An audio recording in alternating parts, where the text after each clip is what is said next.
Welcome to yo-yo TV. నరం లేని నాలుక ఏవేవో మాట్లాడుతూ ఉంటుంది. అవి మంచికైతే పెద్దగా అభ్యంతరం ఉండదు, కానీ ఆ మాటలు ఇతరులకు ఇబ్బంది కలిగిస్తేనే చిక్కులు ఎదురవుతుంటాయి.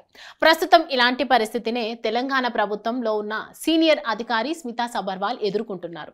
స్మితా సబర్వాల్ కేసీఆర్ ప్రభుత్వంలో ముఖ్యమంత్రి కార్యాలయంలో కీలక అధికారిగా పనిచేశారు.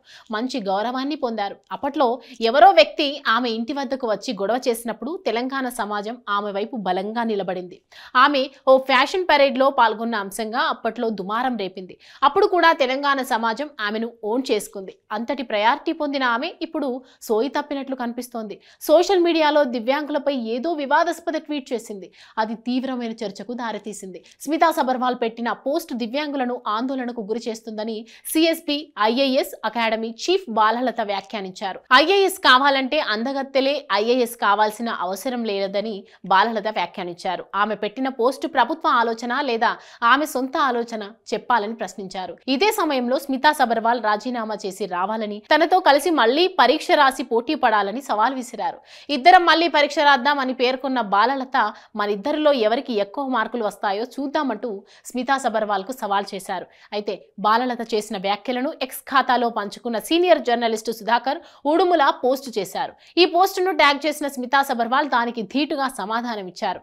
బాలలత చేసిన విచిత్రమైన సవాల్ను తాను స్వీకరిస్తానని, కానీ తన వయస్సు పెరిగిన కారణంగా యూపీఎస్సీ తనను పరీక్ష రాయటానికి అనుమతిస్తుందో లేదో అన్న సందేహం ఉందంటూ పేర్కొన్నారు.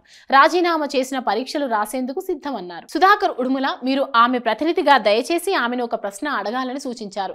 వికలాంగుల కోటాలో బాలలత తనకు ఇచ్చిన ప్రత్యేక హక్కును దేనికోసం ఉపయోగించారో చెప్పాలని ప్రశ్నించారు. ఆమె కోచింగ్ ఇన్స్టిట్యూట్లను నడపడానికి ఉపయోగించారా, లేక ఫీల్డ్ వర్క్ ద్వారా ప్రజలకు సేవ చేయడానికి ఉపయోగించారా చెప్పాలని స్మితా సబర్వాల్ తన ట్వీట్ ద్వారా ప్రశ్నించారు. రాష్ట్ర వ్యాప్తంగా దివ్యాంగుల నుంచి స్మితా సబర్వాల్ ట్వీట్ పైన నిరసనలు వ్యక్తమవుతున్నా ఏకంగా పోలీస్ స్టేషన్లో ఫిర్యాదులు చేసి కేసులు నమోదు చేస్తున్న స్మితా సబర్వాల్ మాత్రం తాను పెట్టిన ట్వీట్ విషయంలో వెనక్కు తగ్గడం లేదు. తాను చేసిన కామెంట్స్ కు స్టిక్ అయ్యి స్మితా సబర్వాల్ తన వాదన కొనసాగిస్తున్నారు అన్నది తాజాగా ఆమె పెట్టిన ట్వీట్ ద్వారా అర్థమవుతోంది. ఇక దీనిపై నిన్న కూడా స్పందించిన స్మిత తన టైం లైన్ మీద చాలా మంది ఆగ్రహాన్ని వ్యక్తం చేస్తున్నారని, కానీ ఐపీఎస్, ఐఎఫ్ఓ, రక్షణ వంటి కొన్ని రంగాలలో ఈ కోటా ఇప్పటికీ ఎందుకు అమలు చేయడం లేదో పరిశీలించాల్సిందిగా హక్కుల కార్యకర్తలను అభ్యర్థిస్తున్నానని అన్నారు. వ్యతిరేకత వచ్చినా సరే తన వ్యాఖ్యలకి కట్టుబడిన స్మితా సబర్వాల్ తాను చెప్పదలుచుకున్న విషయం ఏంటంటే ఐఏఎస్లు కూడా అంతేనని స్మితా సబర్వాల్ అన్నారు. తాను ఉన్న వాస్తవాన్ని చెప్పానని స్మితా సబర్వాల్ పేర్కొన్నారు. ఏది ఏమైనా స్మిత తన ఆలోచన దృక్పథాన్ని మార్చుకోదు. ఈ విషయంలో వెనక్కు తగ్గదు అనేది తాజాగా ఆమె చేసిన పోస్టు చూస్తే అర్థమవుతోంది.